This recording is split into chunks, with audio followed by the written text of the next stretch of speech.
ప్రతి నియోజకవర్గానికి ఒక పరిశ్రమ ఉండాలి కనీసం అనేది ఆలోచన.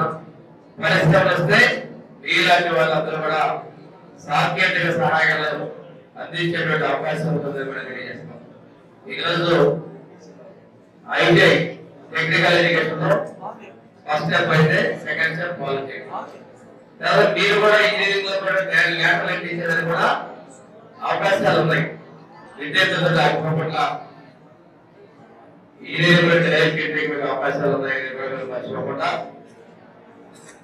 At the same time 10th class 3 years లోనే స్వయం ఉపాధి కలిగించేటువంటి అవకాశం ఉన్నటువంటి విద్య కూడా బేసిక్ గా మీరున్న విద్యార్థులు పాలిటెక్నిక్ విషయాన్ని గమనించుకోవాలని తెలియజేసుకుంటూ భవిష్యత్తులో మరిన్ని సౌకర్యాలు మీకు ఇవ్వబోతున్నాం కూడా తెలియజేస్తాము. గౌరవ శాసనసభ్యులు జనార్దన్ గారు కానీ మేము కానీ ఎప్పుడు మీకు అందుబాటులో ఉంటాం. ఏదైనా ఈ కాలేజీకి రావడానికి వస్తే తప్పకుండా ఏ పని చేయడానికైనా మేము సిద్ధంగా ఉంటామని కూడా తెలియజేస్తాం. ఇప్పుడే గౌరవ మంత్రి గారు మాట్లాడారు. జరుగుతున్న పరిణామాలు మా ప్రభుత్వం వచ్చే 6 నెలలు అవుతా ఉంది. చంద్రబాబు నాయుడు గారు ఎంతో దూరదృష్టితోటి ఆ రోజు ఐటీ తీసుకొని చాలా మంది కుటుంబాల్లో వెలుగు నింపారు.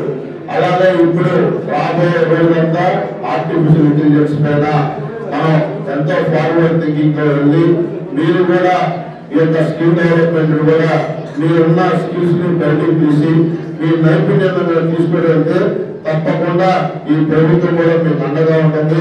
అలాగే మా యువ మంత్రి నారా లోకేష్ గారు కూడా ఈ శాఖ హెచ్ఆర్డీ దృష్టి తీసుకోవడం కూడా స్టూడెంట్స్ కి నేను దగ్గర అవ్వాలి. వాళ్ళని గత ప్రభుత్వం నిర్లక్ష్యం చేసిన కరికులంని మళ్ళీ మనం రివైవ్ చేసి వాళ్ళకి ఒక క్వాలిటీ ఆఫ్ ఎడ్యుకేషన్ కానీ క్వాలిటీ ఆఫ్ ఫుడ్ కానీ ఎక్కడ రాజీ లేకుండా చేయాలని చాలా చిత్తశుద్ధిగా పనిచేస్తున్నటువంటి మన గౌరవ మంత్రి నారా లోకేష్ గారిని కూడా తెలియజేస్తా ఉన్నా. అలాగే